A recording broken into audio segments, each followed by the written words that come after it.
यथारूप अध्याय दूसरा श्लोक संख्या 52 शब्दार्थ अनुवाद एवं तात्पर्य कृष्ण कृपा मूर्ति श्री श्रीमद् स्वामी श्री प्रभुपाद द्वारा यदा ते मोह कलिलं बुद्धिर्व्यतितरिष्यति तदा गन्तासि निर्वेदं श्रोतव्यस्य श्रुतस्य च यदा जब वे ते तुम्हारा मोह मोह के कलिलम घने जंगल को बुद्धि बुद्धिमय दिव्य सेवा व्यतितरिष्यति पार कर जाती है तथा उस समय गंतासी तुम जाओगे निर्वेदम विरक्ति को श्रोतव्यस्य सुनने योग्य के प्रति श्रुतस्य सुने हुए का च भी अनुवाद। जब तुम्हारी बुद्धि मोह रूपी सघन वन को पार कर जाएगी तो तुम सुने हुए तथा सुनने योग्य सबके प्रति अन्य मनस्क हो जाओगे। ओम अज्ञानतिमिरान्धस्य ज्ञानाञ्जनशलाकया चक्षुरुन्मिलितं येन तस्मै श्रीगुरवे नमः। नाम सचेतन रूपं तस्याग्रतो मातुर्गोष्ठवाक्यं राधा कुंडम गिरिवरमहो राधिका माधवाशां प्राप्तो यस्य त्वरितकृपया श्रीगुरुं तं नतोऽस्मि। वन्देऽहं श्रीगुरो श्रीयुतापदकमलं श्रीगुरून् वैष्णवांश्च श्रीरूपं साग्रजातं सैकण्डरघुनाथान्वितं सजीवं साद्वैतं सावधूतं परिजनसहितं कृष्णचैतन्यदेवं श्रीराधा कृष्णपादान् सैगणललिता श्रीशाखान्वितांश्च गुरु वैष्णव भगवान तीने स्मरण हय विघ्न विनाशन नायास हरे कृष्णा कृष्णा कृष्णा हरे हरे हरे राम राम राम हरे। सभी भक्तों का स्वागत है भागवतम क्लास में, श्रीमद् भगवद गीता यथारूप क्लास में। तो पिछला श्लोक जो हमने पढ़ा था वो श्लोक इस प्रकार था, कर्म जम बुद्धि युक्ता ही फलम त्यक्त्वा मनीषिणा जन्म बंध विनिर्मुक्ता पदम गच्छन्ति अनामयम्। जो बड़े बड़े ऋषि मुनिगण भगवत भक्ति के द्वारा कर्मों के फलों को त्यागते हुए जन्म मृत्यु जरा व्याधि से छूट जाते हैं।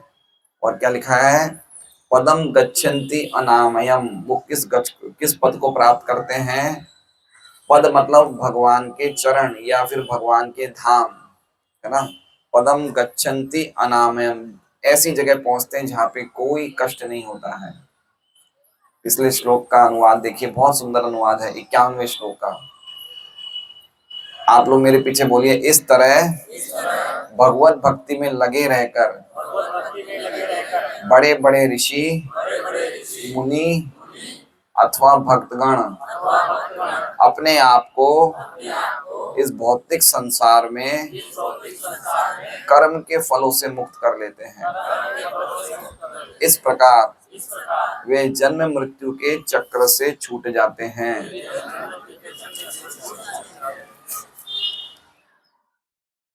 और भगवान के पास जाकर उस अवस्था को प्राप्त करते हैं जो समस्त दुखों से परे है। तो इसमें ये कुछ श्लोकों की श्रृंखला है, वो निष्काम कर्म योग की सूचना हमें दे रहे हैं या फिर बुद्धि योग की, है ना। बुद्धि योग का अर्थ क्या होता है कि निष्काम कर्म योग मतलब भगवान की प्रसन्नता के लिए कार्य करना, अपनी बुद्धि से समझना कि हम भगवान के अंश हैं, जीवे स्वरूप होय कृष्णेर नित्य दास। तो हमारा काम है कि हमें भगवान की सेवा में लगना है। देखिए, शुरू के टाइम पे हमें भगवान से आसक्ति नहीं होती है, लेकिन हमें किससे आसक्ति होनी चाहिए सोनल माता जी? भगवान से आसक्ति नहीं, लेकिन किससे आसक्ति होनी चाहिए उर्मिला माता जी? भगवान की सेवा से, है ना। प्रभुपाद एक तात्पर्य में कहते हैं कि शुरू शुरू में आसक्ति भगवान से नहीं होती है, लेकिन भगवान की सेवा से आसक्ति होनी चाहिए। धीरे धीरे धीरे वही सेवा की आसक्ति धीरे धीरे धीरे ट्रांसफॉर्म हो जाएगी, मतलब परिणित हो जाएगी, मतलब बदल जाएगी और भगवान से आसक्ति हो जाएगी। एक तात्पर्य में लिखा है कि पहले पहले सेवा में आनंद आता है, आसक्ति होती है, और धीरे धीरे सेवा से भगवान में आसक्ति हो जाती है। दोनों एक ही है, अंतर नहीं है। लेकिन अभी इस अवस्था में हमें भगवान से आसक्ति नहीं है, लेकिन सेवा से तो हो सकती है। हमें सेवा में तो पीछे नहीं रहना चाहिए, इसलिए सेवा से आसक्ति होनी चाहिए। तो इसलिए कहा गया है कि बुद्धि योग का अर्थ है अपनी बुद्धि के द्वारा भगवान से जुड़ना। इसे निष्काम कर्म योग कहा है। तो निष्काम कर्म योग मतलब सिर्फ भगवान की प्रसन्नता के लिए कार्य करना, अपने कोई भी फल की इच्छा नहीं रखना कि मुझे इससे क्या मिलने वाला है, सिर्फ कृष्ण की क्या प्रसन्नता है, उसे कहते हैं बुद्धि योग। तो उसका पहला फायदा क्या होगा वो 50वें श्लोक में बताया था कि व्यक्ति अच्छे और बुरे कर्मों के फलों से छूट जाएगा। बुद्धि क्या क्या श्लोक है, बुद्धि युक्तो जहाती है उभे सुकृत दुष्कृते तस्मात् योगा युज्यस्व योग कर्मसु कौशलम। हमने पढ़ा था श्लोक, याद हो तो, कर्मों का कौशल, कर्मों को किस तरह से ढंग से करना चाहिए जिससे कि हमें ना तो उसका अच्छा फल मिले ना बुरा फल मिले, दोनों से हम मुक्त होकर भगवान की भक्ति को प्राप्त करें। तो पहला फायदा क्या होगा बुद्धि योग में कार्य करने से अमर जी, हम अच्छे और कर्म दोनों बुरे कर्मों के फलों से उभे सुकृत दुष्कृते, अच्छे फल और खराब फल कर्मों के फलों से हम छूट जाएंगे इसी जीवन में। उसके बाद क्या होगा, उसके बाद होगा भक्ति करते हुए कर्म फलों से मुक्त होते हुए हम जन्म मृत्यु के बंधन से छूट जाएंगे। लिखा है ना, जन्म बंध विनिर्मुक्ता। पिछले श्लोक में क्या लिखा हुआ है, जन्म बंध विनिर्मुक्ता। लक्ष्मी नारायण प्रभु छूट चुके इसलिए हंस रहे हैं खूब। जन्म बंध विनिर्मुक्ता। और फिर क्या होगा, पदम गच्छन्ति अनामयम्, हम उस पद को, भगवान के उस धाम को प्राप्त करेंगे जहां पे कोई भी कष्ट नहीं होगा। अनामय मतलब बिना कष्ट के, उस अवस्था को प्राप्त करते हैं जो समस्त दुखों से परे हैं। तो क्या हम ऐसी जगह जाना चाहते हैं जो समस्त दुखों से परे हैं? क्या हमारे मन में उत्कंठा होती है कि हमें ऐसी जगह जाना चाहिए जहां कोई प्रकार का दुख ना हो? दुख का अर्थ समझ रहे हैं, ना कोई मानसिक ताप, ना कोई शारीरिक ताप, ना कोई दूसरे लोगों के द्वारा दिया गया ताप। ऐसी कहाँ जगह होगी जहां पे वापस हमारा जन्म नहीं होगा, वापस मृत्यु नहीं होगी? तो कह रहे पदम गच्छन्ति, गच्छन्ति मतलब जाते हैं, कौन से पद को, उस भगवान के धाम को प्राप्त करते हैं, उस अवस्था को प्राप्त करते हैं जहां पे कोई कष्ट नहीं होता है। तो ये कौन से श्लोक में लिखा गया था, पिछले श्लोक में।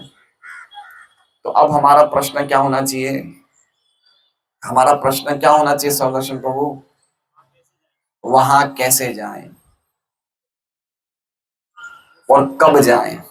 कैसे जाएं वो तो बता दिया, कैसे जाएं, है ना, कैसे जाएं वो तो बता दिया, लेकिन कब जाएंगे हम कब जाएंगे?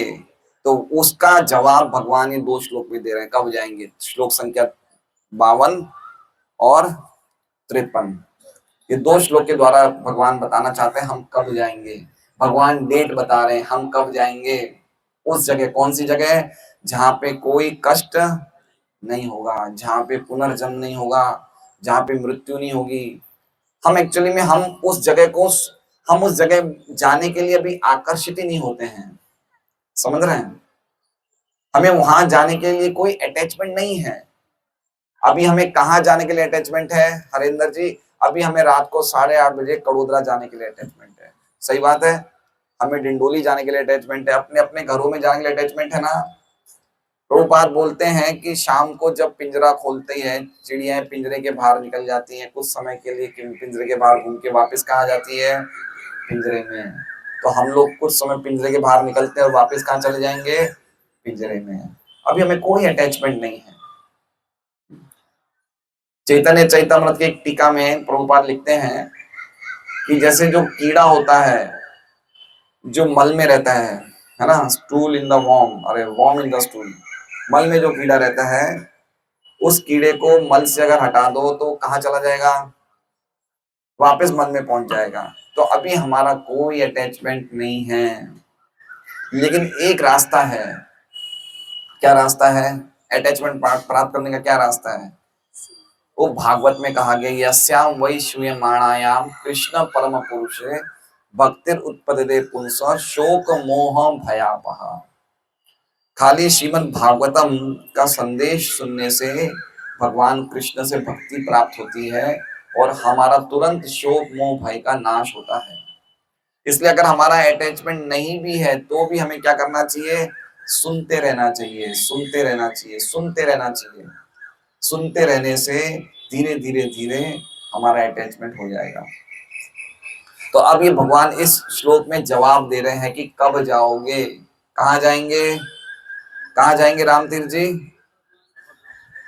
वो वहां क्या चीज है, वहां पे क्या है? वहां पे कोई प्रकार का कष्ट नहीं है। पदम गच्छन्ति, अना ये आखिरी श्लोक की 3 लाइन याद कर लीजिए। जन्म बंध विनिर्मुक्ता पदम गच्छन्ति, गच्छन्ति मतलब समझ रहे हैं? गणेश जी गच्छन्ति मतलब चले गए हैं। कहाँ पे?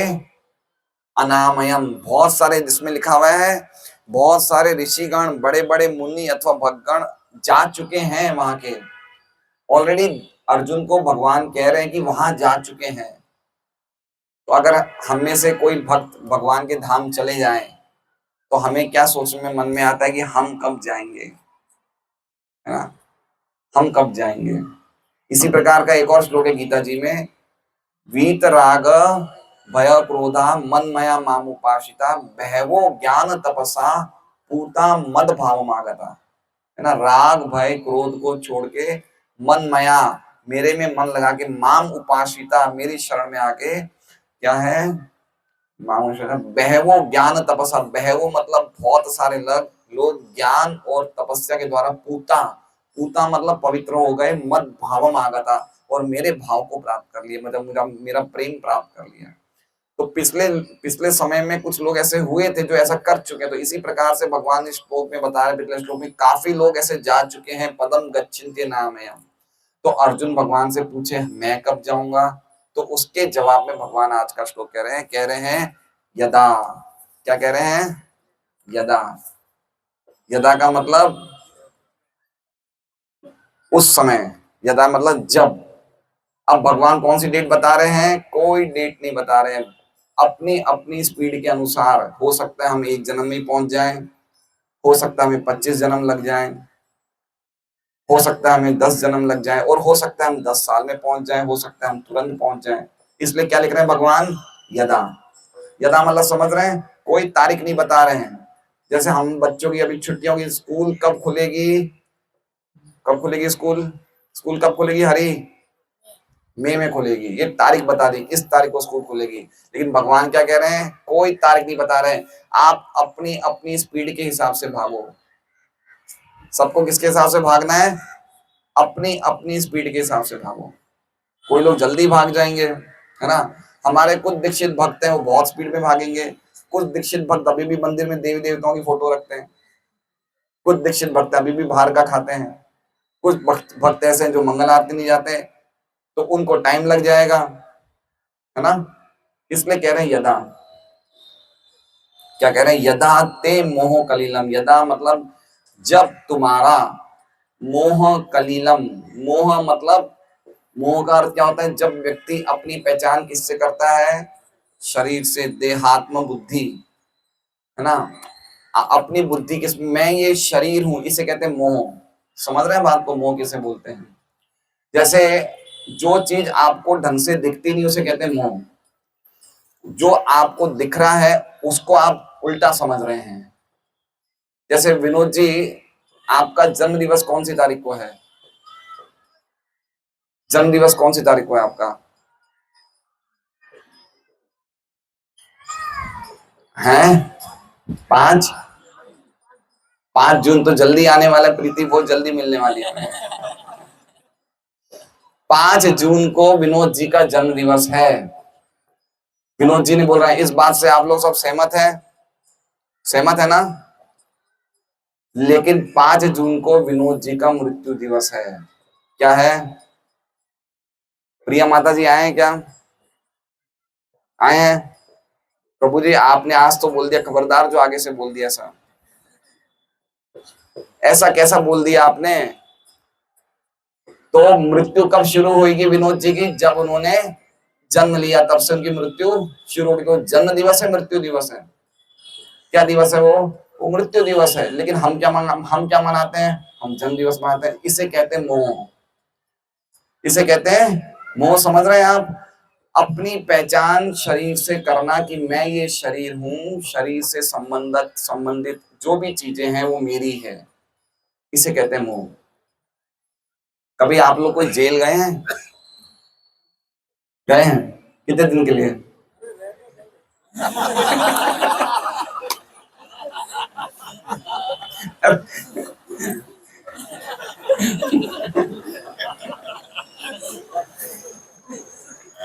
मैं गया हूं, मैं 4-5 घंटा रहा हूं जेल में। एक बार क्या हुआ था कि मेरी गाड़ी हमारे ड्राइवर ने कोई दूसरे व्यक्ति से ठोक दी, तो उसने कंप्लेन लिखा दी, एफआईआर लिखा दी, और गाड़ी मेरे नाम पे थी। तो पुलिस मुझे लेके 4-5 घंटा लॉकअप में रख दिया। बहुत पुरानी बात है।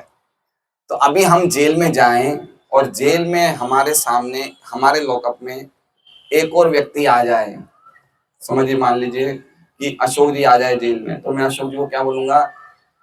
मेरे बड़े भैया कब आए आप? ये जेल में आए तो मैं इनको क्या बोलूंगा? मेरे बड़े भैया कब आए हैं?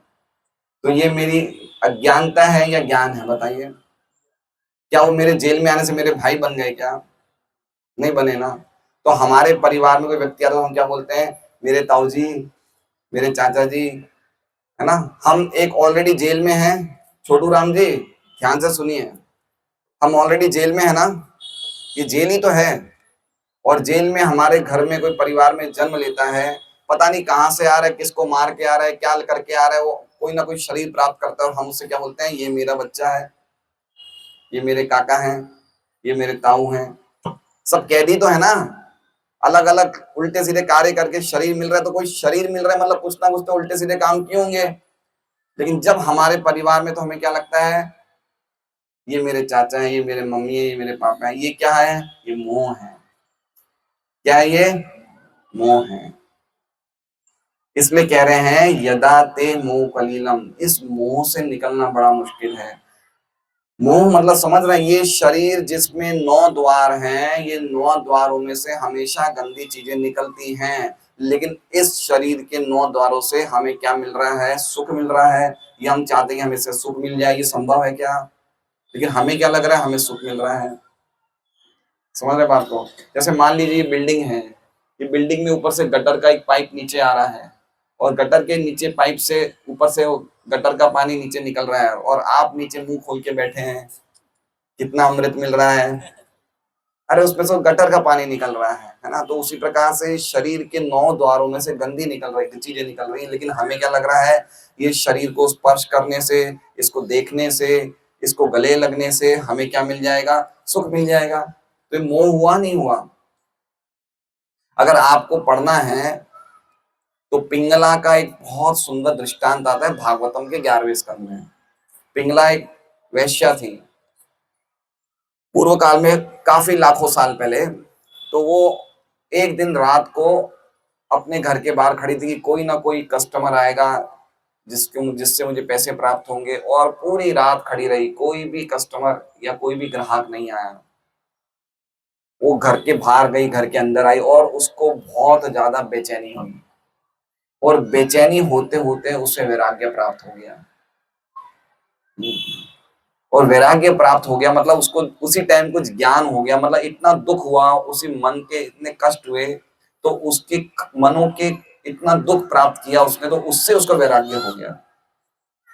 और वैराग्य के दौरान जब उसे दिव्य ज्ञान मिल जाता है कि मेरा इस जगत से क्या लेना देना, उसको ज्ञान प्राप्त हो जाता है, तो अचानक वो एक बहुत सुंदर प्रार्थना लिखती है। वो लिखती है कि भगवान जो मेरे हृदय में है, जो मुझे असली सुख प्रदान करने वाले हैं, जो पूरे जगत के स्वामी हैं, उनसे सुख छोड़ के मैं ऐसे व्यक्तियों से सुख की इच्छा करती हूँ जो बिल्कुल दुख के कारण हैं, जिनके शरीर में सब कीटाणु हैं, मैं ऐसे व्यक्ति से सुख की इच्छा करती हूँ।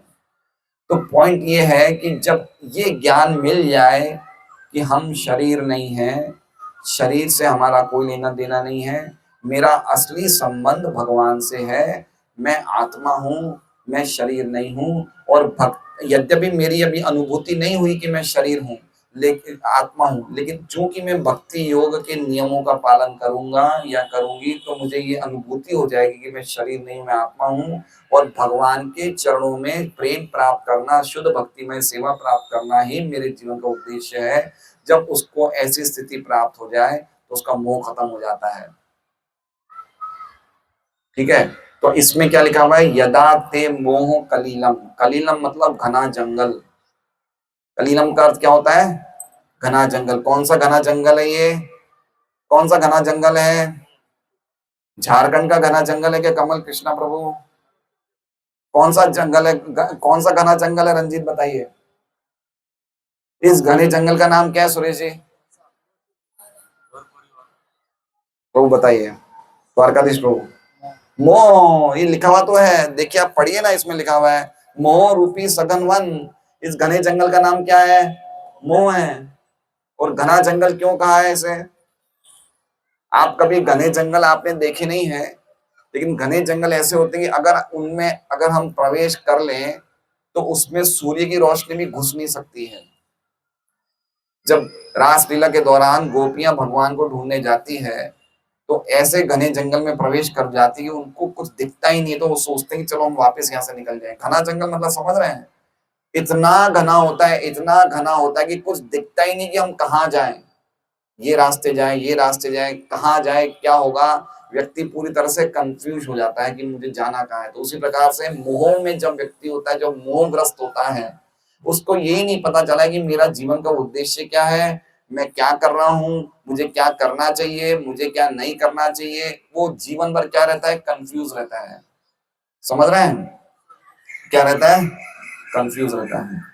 तो ये कह रहे हैं यदा ते मोह कलिलम, और कंफ्यूज क्या रहता है, वेदों की शिक्षाएं भी उसे कंफ्यूज ही करती है।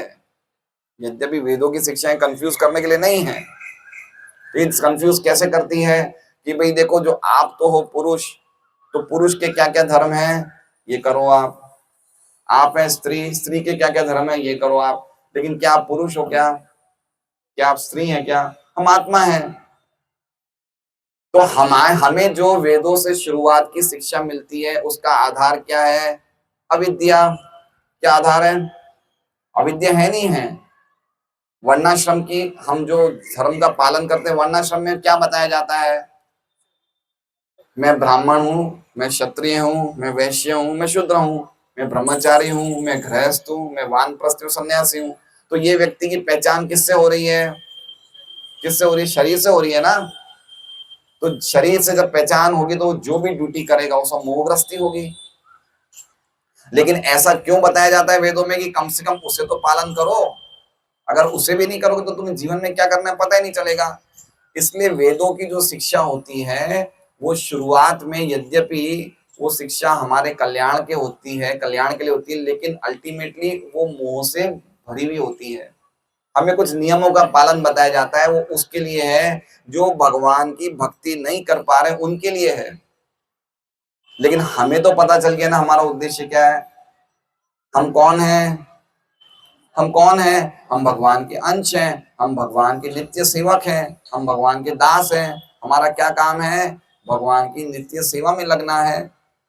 हमें पता चल गया है ना, इसलिए हम मोह के घने जंगल से हम निकल गए हैं। लेकिन सब लोग निकले हैं, नहीं निकले हैं, सब लोग नहीं निकले हैं। आज भी हम मंदिर में देखेंगे, मंदिर में भगवान भी होते हैं, शिव जी भी होते हैं, दुर्गा जी भी होती है, नहीं नहीं साईं बाबा भी कोई के मंदिर में होता है नहीं होता है, श्याम बाबा भी होते हैं, सालासर जी भी होते हैं। उनसे पूछे कौन है भगवान, सब भगवान है। ये क्या है, ये मोह का घना जंगल है, नहीं है, पता ही नहीं है कुछ, हमें कौन सी पूजा करनी है, क्या उद्देश्य, कुछ भी नहीं पता है। तो ये मोह का जो घना जंगल है इसमें हम सब लोग फंसे हुए हैं। लेकिन कुछ कुछ लोग जो बहुत भाग्यशाली होते हैं, मनुष्याणाम सहस्रेषु कश्चिद् ददति सिद्धये, लाखों करोड़ों व्यक्ति में से कोई एक समझ जाता है कि हमारा जीवन का उद्देश्य क्या है। वो क्या करता है, बुद्धिर व्यतितरिष्यति, उसकी बुद्धि इस जंगल को पार कर जाती है। लिखा है ना, बुद्धिर व्यतितरिष्यति। बुद्धि मतलब बुद्धि योग में जो व्यक्ति काम करता है, जैसे वो जो पिछले श्लोकों की श्रृंखला में आ रहा है, बुद्धि योग में, निष्काम कर्म योग में व्यक्ति जो कार्य करता है, उससे क्या होता है, इस मोह रूपी घने जंगल से हम बाहर निकल आते हैं। घने जंगल से बाहर निकल कितनी शांति मिलेगी ना, हम खो गए थे और अचानक हम बाहर निकल जाते हैं। तो कह रहे हैं कि ऐसे जब कोई, हे अर्जुन, जब जब तुम्हारी बुद्धि इस मोह रूपी घने जंगल से वो पार कर जाएगी, पार कर जाएगी मतलब क्या लिखा है, पार कर जाएगी मतलब हम सब लोग इस घने जंगल से निकलेंगे। अब हमारी होशियारी है कि कितनी जल्दी हम पार कर जाएं। तो हम लोग किसके द्वारा पार कर रहे हैं, भगवान के नामों के द्वारा। हरे कृष्णा कृष्णा कृष्णा हरे हरे, हरे राम राम राम हरे हरे। है अहो बता शौ पचत गरियान। अरे देखो तो सही, ये व्यक्ति यद्यपि इसने चांडाल परिवार में जन्म लिया है, लेकिन ये तो एक ब्राह्मण से भी बढ़कर है। क्यों, यह जीवाग्रे वर्तते नाम तुभ्यम। इसके जीव के अग्रभाग में क्या है, इनका तो नाम है। देवहूति माँ, देवहूति कपिल भगवान करेगी, आपका नाम इनके जीव के अग्र भाग में है। इसका मतलब क्या हो गया, तेपुस तपस्ते। इसका मतलब इन्होंने पिछले जीवन में बहुत सारी तपस्या करी है। जुहू, जुहू मतलब बहुत बड़े यज्ञ किए। सस्नुर आर्या, बड़े बड़े तीर्थ स्थलों में स्नान किया है। ब्रह्मानुचूर और वेदों का पठन किया है। नाम ग्रहण किए थे, इसलिए ये आपका नाम ले रहे हैं। तो ये क्या है, वेद भी उस व्यक्ति की महिमा नहीं गा सकते हैं जो भगवान के नामों का उच्चारण कर रहे हैं।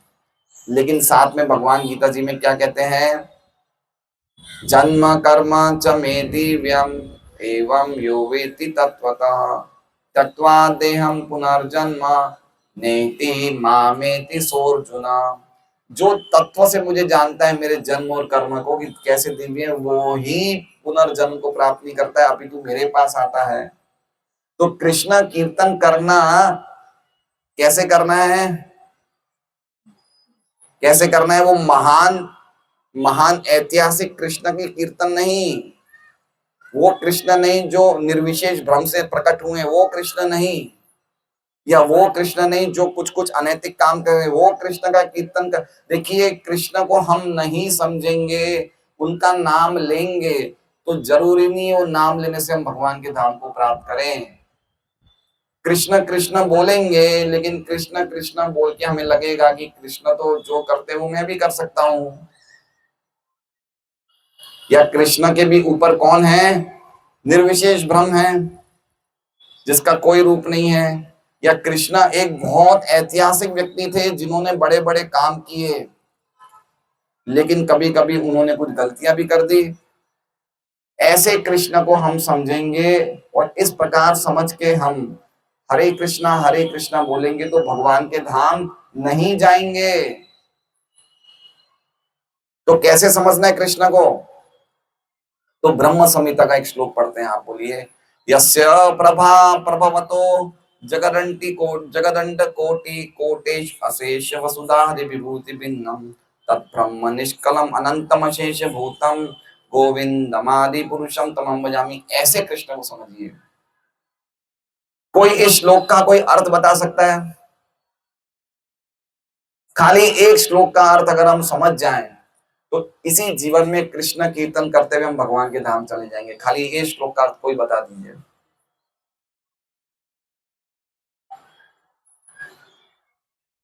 ये श्लोक सुना है आपने कभी, ब्रह्म संहिता का श्लोक है, क्या श्लोक का अर्थ बताइए। यस्य प्रभा, यस्य मतलब वो गोविंद, यस्य मतलब वो गोविंद, प्रभा मतलब समझ रहे हैं, प्रभा, प्रभा किसे बोलते हैं। अरे आज तो आपका चेहरा बड़ा चमक रहा है, लीला कमल प्रभु। प्रभा मतलब समझ रहे हैं, अंग की ग्लो, एफल्जेंस, कांति। तो लीला कमल प्रभु के अंग से कितने लोग प्रभावित हो रहे हैं, क्या इनके अंग से ऐसी कांति निकल रही है जिससे कि ये अंधेरा दूर हो रहा है। क्या लीला कमल प्रभु हम आपको यहाँ खड़े गए तो अंधेरा दूर हो जाएगा, हो जाएगा। भगवान की प्रभा देखिए, क्या कह रहे हैं भगवान की प्रभा के बारे में। भगवान की जो शरीर से जो तेज निकल रहा है, जो चमक निकल रही है, वो क्या करती है, वो अनंत कोटि ब्रह्मांडों का निर्माण करती है। क्या करती है, करोड़ों करोड़ों ब्रह्मांड को कौन बना रही है, करोड़ों करोड़ों ब्रह्मांड को किसने बनाया, भगवान के शरीर से जो तेज निकल रहा है, वो तेज से करोड़ों ब्रह्मांड बन रहे हैं। और करोड़ों ब्रह्मांडों में अनेक अनेक लोक हैं, लोक मतलब समझ रहे हैं, वसुधादि विभूति भिन्नम। वसुधा जैसे ये हमारा लोक है, पृथ्वी लोक से वसुधा बोलते हैं, ऐसे अनेक अनेक लोक हैं और अनेक अनेक लोकों में अनेक अनेक ऐश्वर्य हैं। हर एक जगह कुछ ना कुछ अलग अलग होगा, लेकिन ये सब किससे बना है, किससे बना है ये, हरिकांता माता जी किससे बना है ये सब चीजें, ये भगवान के शरीर से निकलने वाली कांति से बना है। आप समझ रहे हैं, एक व्यक्ति कैसा होगा जिसके शरीर से ऐसा तेज निकल रहा है जिससे एक ब्रह्मांड नहीं करोड़ों ब्रह्मांड बने हो, खाली शरीर के तेज से इतनी चीजें बन रही है, वो भगवान, वो व्यक्ति कैसे होगा। अब कुछ हमें अनुमान हो रहा है भगवान की कीर्ति क्या है, भगवान की महिमा क्या है। अब अगर हम भगवान का नाम लेंगे तो हमारा कुछ कुछ हमारा कंसेप्शन बदलेगा। अगर ये नहीं पढ़ेंगे, ये नहीं पढ़ेंगे तो हम कृष्ण का नाम लेंगे तो क्या सोचेंगे, जैसे हम है वैसे कृष्ण है। क्यों भाई, हम क्या देखते हैं, हम सब जगह लोगों को तो देख रहे हैं, तो कृष्ण का नाम लिया तो जब हमारी बुद्धि इन चीजों को समझ नहीं रहे तो हम कृष्ण के बारे में भी क्या सोचेंगे। कृष्ण भगवान है, लेकिन कैसे भगवान है वो नहीं जानते। अब ये श्लोक जो मैंने बोला इससे पता चल रहा है, यस्य प्रभा प्रभवतो जगद अंड कोटि, जिनकी प्रभा से पूरे जगत अंड कोटि, कोटि मतलब करोड़ों, और जगत अंड मतलब ब्रह्मांड बनते हैं। कोटिश अशेष वसुधादि विभूति भिन्नम, और अलग अलग लोकों में अलग अलग ब्रह्मांडों में अलग अलग भिन्नम भिन्नम उनके ऐश्वर्य हैं। कोई लोक में कैसा जीवन है, कोई लोक में कैसा जीवन है, कोई लोक में किस प्रकार के प्राणी हैं, कोई लोक में 10,000 साल लोग जीते हैं, कोई कोई लोक में 1,00,000 साल जीते हैं। ऐसे अलग अलग प्रकार की अलग अलग ऐश्वर्य हैं अलग अलग लोकों में। लेकिन ये सब किससे बना है सोनल माता जी, किससे बना है ये, भगवान के शरीर से निकलने वाले अंग। अब देखिए उस व्यक्ति को तो देखिए कौन होगा वो व्यक्ति, कोई हमारे जैसा होगा। अब उसका नाम लेंगे तो हमारी क्या इच्छा होगी, तो एक कृष्ण नाम लेने से हम भगवान का प्रेम प्राप्त कर सकते हैं। इसलिए समझना चाहिए गीता और भागवत के श्लोकों के द्वारा भगवान की महिमा का गायन होना चाहिए। अगर हम ये नहीं पढ़ेंगे तो हम सोचेंगे कृष्ण तो हमारे 5,000 साल पहले जब से हम कोई घरों में जाते हैं, कृष्ण तो हमारे वंश का ही है, हम आहिर वंश के कृष्ण ने हमारे घर में जन्म लिया था। हम कृष्ण को सामान्य व्यक्ति समझेंगे क्योंकि हमने कभी ये ग्रंथ ही नहीं पढ़े, ये श्लोक ही नहीं पढ़े। इसलिए ऐसे जब हम कृष्ण का नाम लेंगे तो हम ये मोह रूपी जो घना जंगल है, घना जंगल और मोह है, उससे बाहर निकल जाएंगे, है ना। खाली ऐसे सोच के ऐसे ऐसे अलग अलग श्लोक हैं, अद्भुत श्लोक है भागवतम में, गीता जी में दिव्य श्लोक है। तो ऐसे श्लोक पढ़ के जब हम कृष्ण के बारे में, जैसे एक श्लोक क्या है, गदाग्रज, गदाग्रज का अर्थ क्या है, हमारी सभी बुराइयों का नाश करने वाले हैं, है ना। पिबन्ति ये भागवत आत्मना सताम कथामृतम श्रवणपूटे समृतम पुनन्ति ते विषय विदुषा विशुद्धिताशयम। कि ऐसे भगवान के जो नाम जो कथा हम पीते हैं कानों के द्वारा तो हमारे जीवन के गलत लक्ष्य सही हो जाते हैं। तो भगवान सामान्य होंगे क्या। मैं अगर आप में से जैसे मान लीजिए सुरेश सुरेश जी का नाम ले रहा हूं, तो सुरेश जी सुरेश जी सुरेश जी, तो इससे मुझे परमानेंट लाइफ मिलेगी क्या। कृष्ण का नाम लेने से, कृष्ण की कथा सुनने से हमें क्या मिल रहा है, परमानेंट लाइफ मिल रही है। तो ये व्यक्ति कोई साधारण है क्या, कृष्ण कोई साधारण है व्यक्ति, महेंद्र जी कोई साधारण व्यक्ति है ये नहीं, ये पूरे जगत को चलाते हैं और जगत का कोई उनको लेना देना ही नहीं है। ये जगत से कोई अटैचमेंट नहीं है कृष्ण को। ऐसे कृष्ण के बारे में जब हम सुनेंगे, ऐसे नाम लेंगे, हरे कृष्णा कृष्णा कृष्णा हरे हरे, हरे राम राम राम हरे हरे, तब हमें ये मोह कलीलम मतलब मोह के घने जंगलों से हम निकल जाएंगे। समझ रहे हैं? मोह का घना जंगल क्या है? करवा चौथ है, चलो चौथ का व्रत करो, गंगोर आई गंगोर का व्रत करो, वट सावित्री में डोरी क्या करते हैं वो चढ़ाते ना वो, ये सब मोह कलीलम है। पहली बात तो हम उसे पति समझ रहे जो हमारा पति नहीं है। समझ रहे हैं बात को? तो हमारी जो पूजा पाठ है किस उसका आधार क्या है? अविद्या। ये अविद्या आधार है हमारा। ये यद्यपि ये करना चाहिए, जो कुछ नहीं कर रहा उसे करना चाहिए, एटलीस्ट कम से कम कुछ शास्त्रों की बातें तो मान रहा है वो। लेकिन जो भगवान की भक्ति कर रहा है उनको ये करने की आवश्यकता नहीं है, वो मोह कलीलम से निकल जाएगा। लेकिन अगर हम भगवान की भक्ति भी कर रहे हैं और साथ साथ में ये भी कर रहे हैं, इसका मतलब हम भगवान की भक्ति को अभी तक समझे नहीं है। अभी हमारे दिल्ली में हम लोग गए थे, तो दिल्ली मंदिर के प्रेसिडेंट थे, उनकी वाइफ भी करवा चौथ की व्रत करती है 20 साल से। समझ रहे हैं? अब बताइए, प्रेसिडेंट उनकी वाइफ है, वो चौथ का व्रत रखती है, तो मतलब क्या समझ रहे हैं ये मेरे पति हैं? तो कृष्ण पति नहीं है? नहीं, कृष्ण पति नहीं, ये है मेरे पति। तो अब इस अवस्था में हम हरि नाम लेंगे तो भगवान तो सब देख रहे हैं ना भाई क्या मान रही है अंदर। इसलिए ये समझना जरूरी है कि कैसे हमें चीजों को समझना चाहिए, कैसे सुनना चाहिए, कैसे हमें भक्ति में प्रगति करना चाहिए, तो कहीं जाके हम ये मोह रूपी घने जंगल से बाहर निकल जाएंगे। नहीं तो इस घने जंगल में जन्म जन्मांतर हम रह रहेंगे। इसलिए गीता जी में भगवान कहते हैं अहम सर्वस्य प्रभवो मत्तः सर्वम प्रवर्तते, सभी कुछ मेरे से ही निकला है। मेरे से निकला मतलब ये जो राधा माधव है, ये शरीर कैसा शरीर है, कैसा शरीर है ये नरपत जी? ये जो राधा माधव का शरीर है 5000 साल पहले का है या 1 लाख साल पहले का है? क्या अनंत जन्मों पहले का शरीर है? और कुछ बताना सर्वदर्शन प्रभु, आप बताना चाहेंगे? अनादि है, और कुछ बोलना चाहिए? सचिदानंद है। हाँ बोलिए गणेश जी।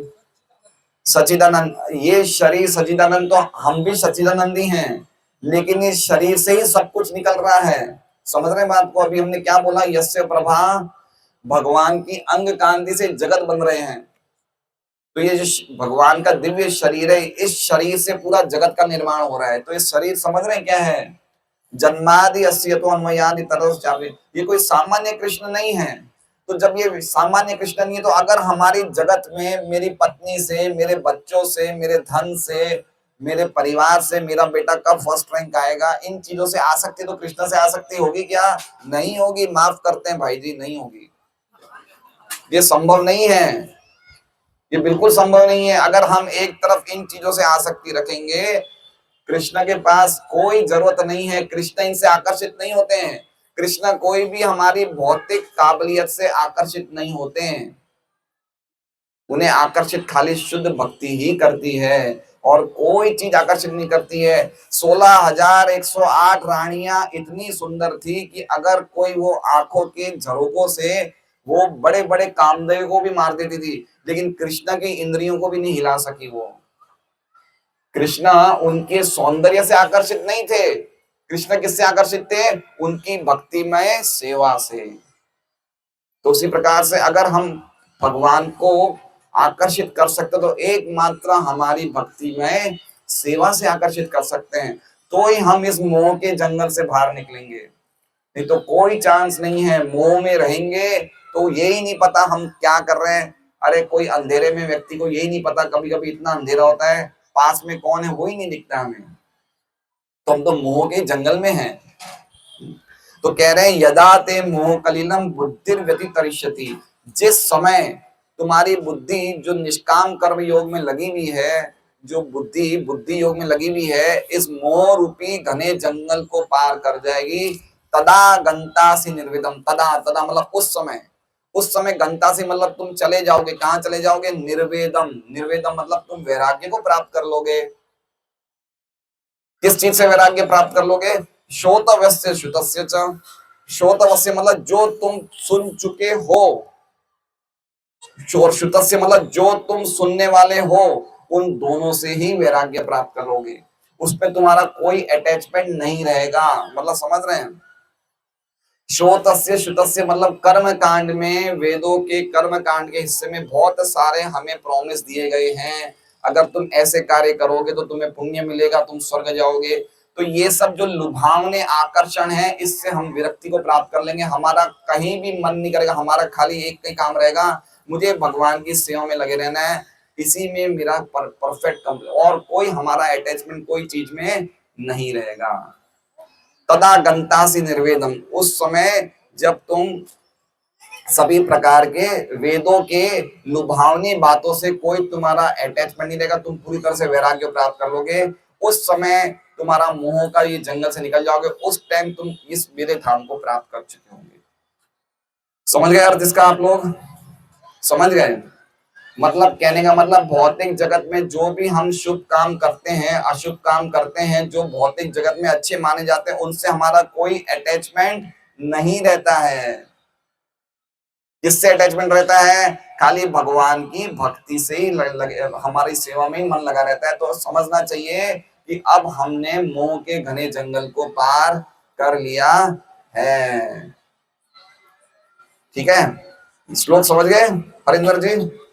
यदा ते मोह कलिलम, उस समय जब ये आपकी बुद्धि मोह रूपी घने जंगल को पार कर जाएगी, उस समय आप निर्वेद को प्राप्त करोगे, आप वैराग्य को प्राप्त करोगे। और वो वैराग्य क्या है? जो सुनते हो, जो सुनते आ रहे हो, और जो आगे सुनने वाले हो, उन सबसे आपकी विरक्ति, आपको मन नहीं करेगा कि मैं करूं ये सब। जैसे आप देखते हैं कहीं कहीं कोई यज्ञ होते हैं, जैसे शिव जी का अभिषेक होता है, रुद्राभिषेक होता है, तो रुद्राभिषेक के बाद वो बोलते हैं पंडित जी कि धन अर्थ अच्छा सब कुछ मिलेगा आपको।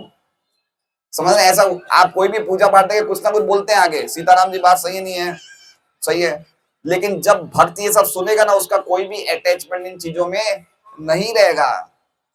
उसे कुछ लगेगा ही नहीं कि मुझे ये सब चीजों की जरूरत है, मुझे क्या अच्छे बच्चे अच्छे परिवार प्राप्त करने की जरूरत है, मुझे कोई जरूरत नहीं है। मैं अगर आप कुछ करना चाहो तो बस ये कि आपकी सेवा में हम लग सके। भक्त इतना विनम्र हो जाता है ना। नंद महाराज उद्धव जी को क्या बोलते हैं? हे उद्धव, देखो भगवान अब हमारे साथ नहीं है, कृष्ण, हम तो यही चाहते हैं कि जन्म जन्मांतर हम कहीं भी भ्रमण करें, जन्म अनेक जन्मों में कहीं कहीं भी जाए, लेकिन हमारी मति कृष्ण में लगती रहे बस।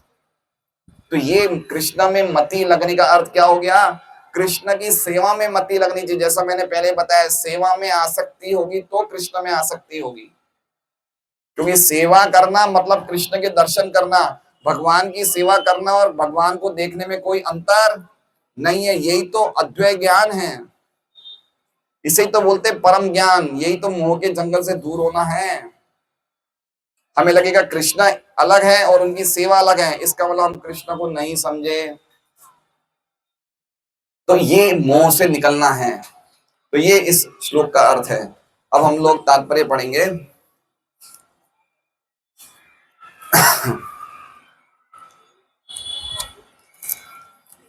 भगवत भक्तों के जीवन में ऐसे अनेक उदाहरण प्राप्त है जिन्हें भगवत भक्ति के कारण वैदिक कर्म कांड से विरक्ति हो गई। तदा गंतासी निर्वेदम। समझ रहे हैं कर्म कांड का अर्थ? समझ रहे हैं कर्म कांड का अर्थ क्या होता है? कि कोई ना कोई हम पूजा पाठ करते हैं या कोई ना कोई पुण्य कार्य करते हैं जो वेदों में लिखा हुआ है, लेकिन जिसका उद्देश्य क्या है? अशोक जी, क्या उद्देश्य है उसका? स्वर्ग की प्राप्ति, पुण्य की प्राप्ति। उसका उद्देश्य भगवान की भक्ति नहीं है। तो ऐसे अनेक हमारे जीवन में भी ऐसे अनेक अनेक लोग हुए हैं जो भक्त लोग पहले करते थे ये सब। ऐसा नहीं, ऐसा नहीं करते थे, करते थे। और कोई ऐसा नहीं कि बहुत गलत काम कर, उसमें गलती नहीं है, क्योंकि वेदों में लिखा है तो कोई सही है। लेकिन जब वो भगवान की भक्ति में लग जाते हैं तो उन्हें अपने आप ही वो करने की इच्छा नहीं रहती। जैसे अभी होता है ना, भाई मेरा काम हो जाए, हनुमान जी को 2 रुपए का तेल चढ़ा दे, ऐसा देखते हैं हम लोग, देखते हैं ना। तो ये कुछ इच्छा रहती है जिसमें हम लोग भगवान की पूजा पाठ करते हैं, लेकिन कुछ हमारे भी इच्छा रहती है कि हमें कुछ मिल जाए, है ना। लेकिन जब भक्त शुद्ध भक्ति करता रहता है तो उसमें कोई भी इच्छा नहीं रहती। वो यही चाहता है कि मैं भगवान की सेवा करता रहूं और भगवान की प्रसन्नता के लिए करूं। जब मनुष्य श्री कृष्ण को तो तथा उनके साथ अपने संबंध को वास्तविक रूप में समझ लेता है तो वो सकाम कर्मों के अनुष्ठानों के प्रति पूर्णतया अन्य मनस्क हो जाता है ना। अपना संबंध भगवान से जानना, ये हम समझ लें, फिर हमें बिल्कुल भी मन नहीं करता कि हम कर्मकांड के कार्य में लगे रहें। तो हमें कैसे पता चलेगा अपना संबंध भगवान से? जब हम भगवान की भक्तिमय सेवा में लगेंगे। तो भक्तिमय सेवा में लगने के लिए क्या करना है? भगवान के दर्शन करना है, भगवान के बारे में सुनना है। सबसे जरूरी क्या है? सुनना है। कोई भी भक्ति में अगर हम कुछ गड़बड़ियां कर रहे हैं, उसका मतलब हमारी सुनने में कमी है। जितना ज्यादा सुनेंगे तब हमें पता चलेगा कि भगवान की भक्ति में क्या करना चाहिए। कुछ नशा नहीं करें, कुछ जुआ सट्टा नहीं खेलें, कुछ मांस नहीं खाएं, व्यभिचार ना करें और भगवान के नामों का उच्चारण करें। भक्तों के संग में रह के भगवान की कथा सुने। ये सुविधा मिल रही नहीं मिल रही हमें? हम लोग ये क्यों प्रयास करें कि भाई सब भक्त आए यहाँ पे, नए हैं पुराने सब लोग आए, कुछ गीता कुछ भागवत के बारे में सुने, है ना।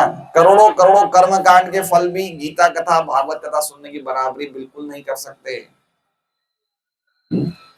ऐसा कहते हैं कि अश्वमेध यज्ञ, करोड़ों करोड़ों अश्वमेध यज्ञ करना भी कृष्ण के एक नाम की बराबरी नहीं कर सकता।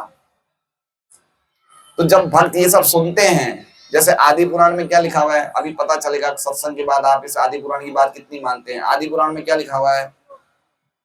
कृष्ण बोलते हैं अर्जुन को, क्या बोलते हैं? जो मेरी प्रसन्नता के लिए मेरे सामने नृत्य करता है वो व्यक्ति मुझे खरीद लेता है। क्या लिखा हुआ है? जो व्यक्ति मेरे सामने क्या करता है?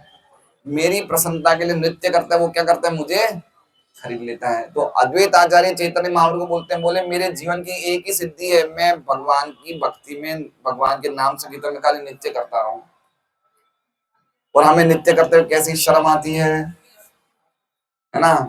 हमें शर्म आती है, शर्म नहीं आनी चाहिए। ये श्लोक के ऊपर हमें सुनना चाहिए। भगवान कितने अटैच हो जाते हैं, कितना पसंद करते उस व्यक्ति को नृत्य करने पे। नृत्य करने में कोई दिक्कत है क्या? नृत्य करने से हमें आनंद मिलेगा, टेंशन मिलेगा? क्या मिलेगा? आनंद मिलेगा ना। एटलीस्ट कम से कम जब तक नृत्य करें तब तक तो टेंशन हटेगा, है ना। थोड़ा नाच लें, थोड़ा कूद लें, थोड़ा हाथ वाथ ऐसे घुमा लें, इसमें क्या दिक्कत है ना। तो ये बात समझनी चाहिए। ये कब पता चलेगी? जब हम सुनेंगे तभी तो पता चलेगी, इसलिए सुनना चाहिए। आगे कह रहे हैं, भले ही वो अनुभवी ब्राह्मण क्यों ना हो, भक्त परंपरा के महान भक्त तथा आचार्य श्री माधवेंद्र पुरी का कहना है। अब देखिए माधवेंद्र पुरी का एक उदाहरण दे रहे हैं कि कैसे ये कर्म कांड से विरक्त हो गए। इनका उदाहरण दे रहे हैं माधवेंद्र पुरी का। क्या उदाहरण दे रहे हैं?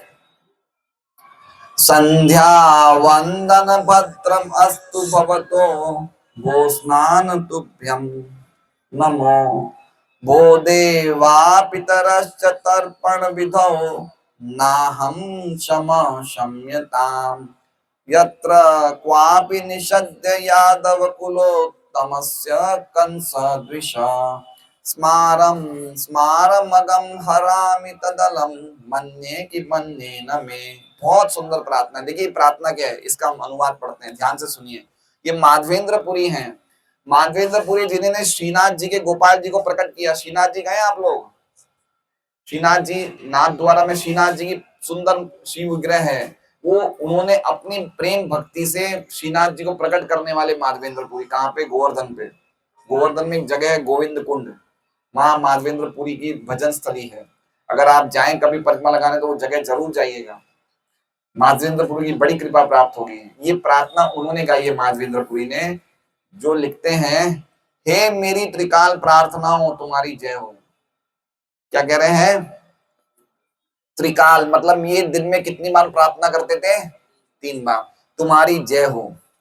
हे स्नान तुम्हें प्रणाम हो। किसको प्रणाम कर रहे हैं? स्नान को प्रणाम कर रहे हैं। पहले इन्होंने प्रार्थना करी त्रिकाल को, प्रार्थना को प्रणाम किया, फिर स्नान को प्रणाम कर रहे हैं। हे देव पितृगण, अब मैं आप लोगों के लिए तर्पण करने में असमर्थ हूं। क्या कह रहे हैं? मैंने आपकी श्राद्ध तर्पण किया लेकिन अब मैं नहीं कर पाऊंगा। अब तो जहां भी मैं बैठता हूं यादव कुलवंशी कंस के हंता श्री कृष्ण का ही स्मरण करता हूं। क्या कह रहे हैं? मैं क्यों नहीं कर पाऊंगा? क्योंकि जहां भी मैं बैठता हूँ किसका स्मरण करता हूँ? भगवान श्री कृष्ण। कौन है ये यादव कुल में कुलवंशी और कंस के हंता है, कंस को मारने वाले हैं। और इस तरह मैं अपने पापमय बंधन से मुक्त हो सकता हूँ। मैं सोचता हूँ कि यही मेरे लिए पर्याप्त है। क्या सोच रहे हैं? अब मुझे ये स्नान करना, ये 3 बार प्रार्थना करनी, श्राद्ध पितृ तर्पण ये सब करना, अब मुझे इसमें मैं नहीं कर पाऊंगा। मैं आप लोगों से क्षमा चाहता हूँ। देखिए कितनी दयनीय अपनी विनम्रता बता रहे। क्या कह रहे हैं?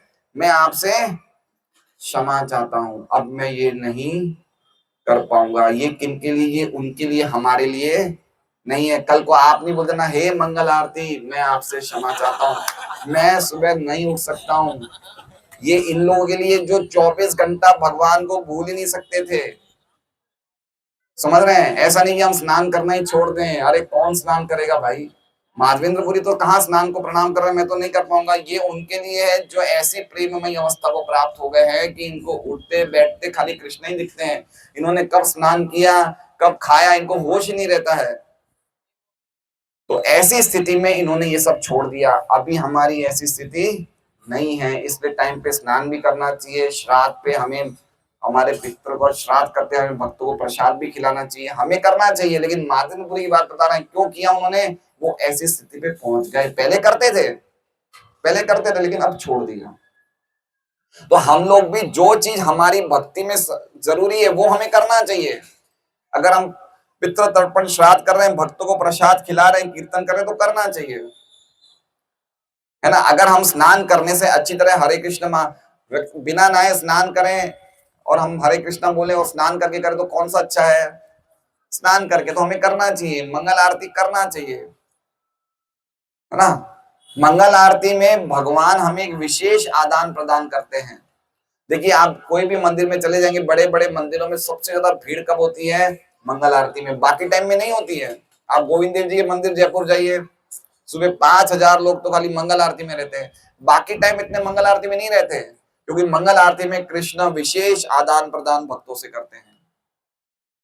इसलिए सुबह के टाइम हम जप करते हैं, सुबह के टाइम मंगल आरती के दर्शन करते हैं, तो भगवान का एक विशेष हमारे से प्रेम का आदान प्रदान होता है। वो किसको पता चलता है? जो खुद उसमें भाग लेता है उसको पता चलता है। इसलिए सुबह उठ के जल्दी स्नान करना चाहिए, जल्दी जप करना चाहिए, मंगल आरती अटेंड करनी चाहिए। हमारे लिए बिल्कुल जरूरी है ये। हमें इसे कभी भी त्याज्य नहीं, ये करने से हमें और ज्यादा भक्ति में प्रगति होगी। आगे कह रहे हैं, वैदिक रस्में तथा अनुष्ठान यथा त्रिकाल संध्या, प्रातःकालीन स्नान, पितृ तर्पण आदि नवदीक्षितों के लिए अनिवार्य है। किनके लिए अनिवार्य है? हमारे लिए, हमारे लिए अनिवार्य, छोड़ना नहीं है इसे। किंतु जब कोई पूर्णतया कृष्ण भावना भावित हो और कृष्ण की दिव्य प्रेमा भक्ति में लगा हो, तो वो इन विधि विधानों के प्रति उदासीन हो जाता है। क्यों उदासीन हो जाता है? अब कृष्ण के बिना वो कुछ रह ही नहीं सकता, तो फिर अपने आप ही वो इनके प्रति, जैसे अभी हम उदासीन हो गए हैं, अभी हम नहीं चाहेंगे कि हम वट सावित्री में वो करते हैं क्या? प्रतीति माता जी आप करते हैं क्या? भाई पता नहीं करते हो तो। एक पेड़ तो है आपके वाटिका के बाहर, पेड़ है ना, आप नहीं करते हैं। तो पहले करते होंगे, लेकिन अब नवरात्र का वो अंबिका अम्बा जी का कोई व्रत करते होंगे, लेकिन अब वो उदासीन हो गए, उससे अब करने की जरूरत नहीं है। मैं हरे कृष्णा बोल रही हूँ, मैं 16 माला कर रही हूँ, एकादशी का व्रत कर रही हूँ, बस ये अपने आप में कंप्लीट है। और ज्यादा भक्ति होगी तो हमें पता ही नहीं चलेगा। प्रभुपाद रात को 10 बजे सोते थे और 1 बजे उड़ जाते थे, है ना। वो अलग एक अवस्था थी। तो अलग अलग व्यक्ति की अलग अलग अवस्था होती है, हमारी वो अवस्था नहीं है। इसमें जो हमें बताया गया है, जल्दी सो जाओ, सुबह 3:30-4 बजे उठ जाओ, जल्दी उठो, प्याज लहसुन मत खाओ, भगवान के नामों का जप, जो हमें नियम है वो पालन करने चाहिए। तो वो इन विधि विधानों के प्रति उदासीन हो जाता है, क्योंकि उन्हें पहले ही सिद्धि प्राप्त हो चुकी होती है। यदि कोई परमेश्वर कृष्ण की सेवा करके ज्ञान को प्राप्त होता है, तो उसे शास्त्रों में वर्णित विभिन्न प्रकार की तपस्याएं यथा तथा यज्ञ करने की आवश्यकता नहीं रह जाती। देखिए लिखा है इसमें, क्या लिखा है? शास्त्रों में वर्णित विभिन्न प्रकार की श्रोतस्य श्रुतवस्य च, लिखा है ना, श्रुतवस्य श्रोत, इनके प्रति निर्वेद हो जाता है, तो ये करने की जरूरत नहीं रहती है। तपस्या या यज्ञ करने की आवश्यकता नहीं रहती है। एक बहुत अच्छा श्लोक है, आराधितो यदि हरिस तपसा ततः किम, अगर आप भगवान हरि की आराधना कर रहे हो तो तपस्या करने से क्या फायदा? नारादितो यदि हरि तपसा तथा किम। और अगर आप भगवान हरि की आराधना ही नहीं करो तो तुम्हारी तपस्या से क्या लाभ? तपस्या बहुत कर रहे हैं लेकिन भगवान की भक्ति नहीं कर रहे हैं, ऐसी तपस्या से क्या फायदा? और अंतर बहिर यदि हरि तपसा तथा किम, अगर आपने ये देख लिया कि आपके अंदर और बाहर खाली हरि हैं, फिर तपस्या करने की आवश्यकता क्या है? और नान्तर यदि हरि नान्तर नान्तर बहि यदि हरि तपसा तथा किम, और आप अभी तक देख ही नहीं पाए हो, तपस्या करके भी ये नहीं देख पा रहे हो कि अंदर और बाहर हरि है, तो फिर तपस्या क्यों कर रहे हो? इसलिए तपस्या यज्ञ आदि करना चाहिए जब तक हमें भक्ति नहीं मिले। भक्ति मिलने के बाद इनकी कोई आवश्यकता। अभी हमारे कोई बच्चा कोई कॉलेज पास कर लेता तो वापस पहले स्टैंडर्ड में भर्ती कराते हैं क्या? लेकिन कॉलेज पास करने के बाद भी हम पहले स्टैंडर्ड में जाए तो ये हमारी समझदारी मूर्खता है। उसी प्रकार से भक्ति करने के बाद भी हम साईं बाबा को भी मंदिर में रखते हैं, समझदारी मूर्खता है? मूर्खता है,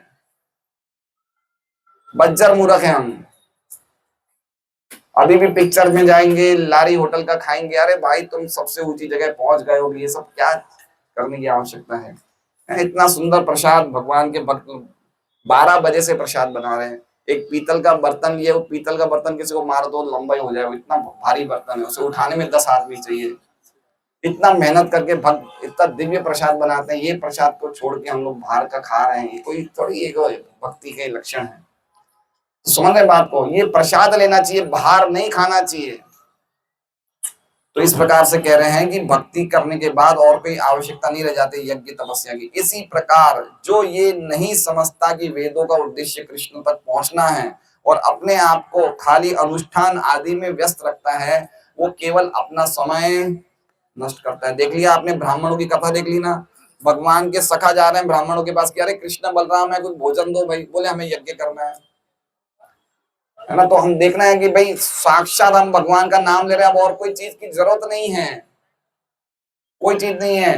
खाली आप अगर निरपराध पूर्वक कृष्ण को तत्व से जाओ, कृष्ण का नाम लेने, जैसे मैंने बताया यस्य प्रभा, हरे कृष्णा कृष्णा कृष्णा हरे हरे, हरे राम राम राम हरे हरे।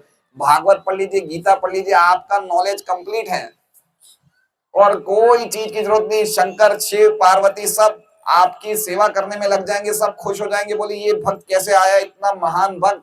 हम तो चाहते हैं हम शिव जी उस जगह पे लोटपोट हो जाते हैं जहां पे कोई हरे कृष्णा बोलता है, वहां पे शिव जी लोटपोट हो जाते हैं।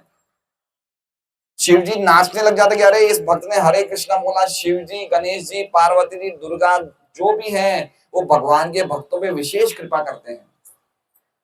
ये बात समझना चाहिए, ये सब शास्त्रों की बातें हैं। ऐसा नहीं है कि ये आज कृष्ण की पूजा करेंगे, कल सोमवार है कल शिव जी के जाएंगे, मंगलवार है हनुमान, ये नहीं होना चाहिए। इसका मतलब हमारे मोह का जो घना जंगल है अभी तक निकला नहीं है। ये सब कृष्ण की शक्ति के प्रकाश हैं। शिव है, ब्रह्मा है, गणेश है, दुर्गा, ये सब कोई अलग अलग लोग नहीं है, ये कोई अलग अलग व्यक्तित्व वाले नहीं है। व्यक्ति तो सिर्फ एक ही है, वो कौन है? कृष्ण। अद्वितीय, अद्वितीय, उनके अलावा कोई पुरुष नहीं है। तो ये लोग कौन है? कृष्णा अपनी अलग अलग शक्तियों में, अलग अलग रूपों में प्रकाशित होते हैं, अलग अलग शक्तियों का। ये सब कोई कृष्ण से अलग नहीं है, लेकिन फिर भी वो कृष्ण नहीं है। कोई भी चीज कृष्ण से अभिन्न नहीं है, कोई भी चीज कृष्ण से स्वतंत्र नहीं है।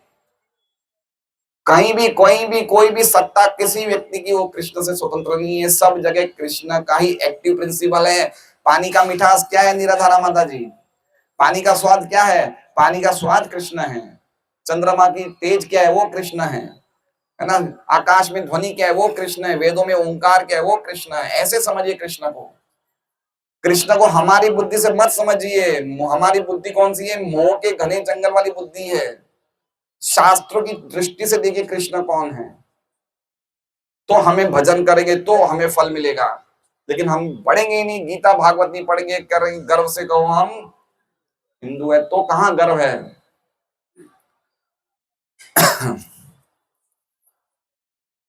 इस प्रकार जो ये नहीं समझता कि वेदों का उद्देश्य कृष्ण तक पहुंचना है और अपने आप को अनुष्ठान आदि में व्यस्त रखता है, वो केवल अपना समय नष्ट करता है। कृष्ण भावना भावित व्यक्ति शब्द भ्रम की सीमा या वेदों तथा उपनिषदों की परिधि को भी लांग जाते हैं। वेद परिषद, वेद उपनिषद क्या कह रहे हैं? अद्वैतम अच्युतम अनादिम अनंत रूपम आद्यम पुराणम पुरुषम नवीनम, जो वेदेशु दुर्लभम, वेदों में भी कृष्ण नहीं मिलते हैं, अदुर्लभम आत्मा भक्त, लेकिन जो उनके भक्त होते हैं उनके सामने कृष्ण प्रकट होते हैं। तो कृष्ण खाली भक्ति से ही जाने जा सकते हैं और दूसरे उपाय से नहीं जान सकते। और हम यहाँ पे जो बता रहे हैं, खाली इन नियमों का पालन करने से, गीता भागवत को ढंग से पढ़ के और भक्तों के संग में कथा सुननी चाहिए। कहाँ सुननी चाहिए कथा? भक्तों के संग में सुननी चाहिए कथा। तो दिन में 1 घंटा हमें निकालना चाहिए कि हम भक्तों के साथ बैठ के कथा सुने, बस। तो हम लोग ने रोज ये प्रोग्राम किया। संडे को हमारा प्रोग्राम यहाँ होता है, सोमवार से शनिवार तक हमारा प्रोग्राम पर्वत पाटिया में गोपाल नगर में होता है। धीरे धीरे वो भी आगे जाके भगवान ने चाहा तो यहाँ चालू कर देंगे, लेकिन अभी वहां हो रहा है 52 नंबर गोपाल नगर में।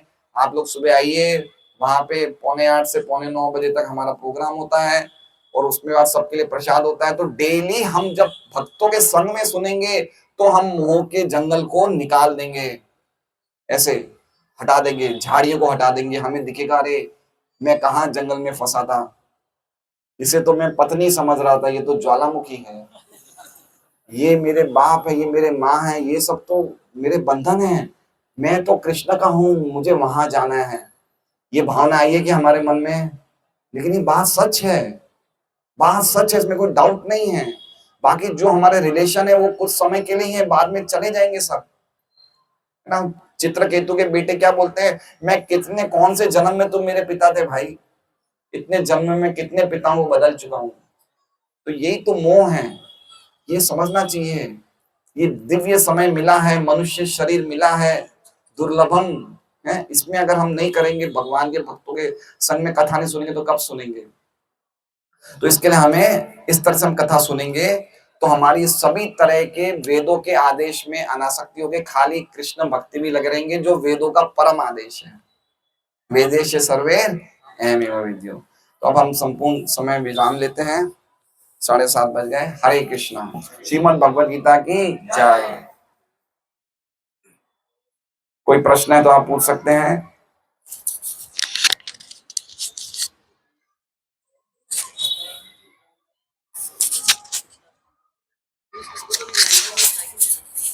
आपको रियलाइज नहीं होता है कि आप मोह में नहीं है, मतलब आपको लग रहा है आप मोह में नहीं है।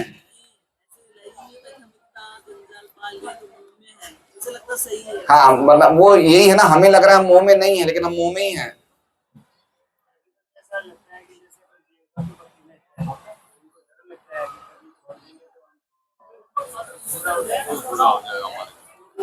तो इनका प्रश्न है कि अगर कोई हम देवता की पूजा करते हैं और हम कृष्ण भक्ति करेंगे तो हमें डर लगता है कल को हमारा कुछ बुरा कर देंगे। नहीं, वो बुरा नहीं करेंगे, बहुत प्रसन्न होंगे। वो प्रसन्न होते हैं क्योंकि देवता भी भगवान के भक्त है ना। जैसे मान लीजिए कि मैं भगवान का भक्त हूँ, अब राम तीर्थ जी भक्ति करेंगे तो मुझे गुस्सा आएगा या बुरा करेंगे? मैं राम जी बोलूंगा तेरा घर जला दूंगा मैं, अरे ये भक्त बन गए। इससे बढ़कर देवता खुश होते हैं, देवता बड़े खुश होते हैं। कोई व्यक्ति भक्त बनता है, ये हमें, हमारा सोचना गलत है कि वो देवता नाराज हो जाएंगे। हम कोई सामान्य व्यक्ति है क्यों नाराज हो जाएंगे? उस बड़े बड़े भक्त हैं देवता, वो बड़े बड़े भगवान के एडमिनिस्ट्रेटिव डिपार्टमेंट में सब काम करते हैं, बड़े बड़े लोग हैं, वो तो खुश होंगे हम भगवान की भक्ति करेंगे। ठीक है, प्रसाद का टाइम हो गया, हम प्रसाद लेंगे। आज पहली बार नए नए भक्त कौन